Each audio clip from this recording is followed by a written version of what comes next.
ఇక్కడ ఏమైనా ఇల్లులు ఉన్నాయా? మీలాంటి వాళ్ళకి ఎక్కడ కాదు, అక్కడ లాడ్జీలు ఉంటాయి. లేవు. ఫ్యామిలీ ఏనా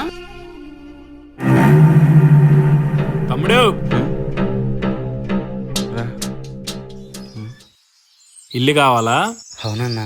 మన దగ్గర ఉంది, కాకపోతే కొద్ది ఖర్చు అవుద్ది.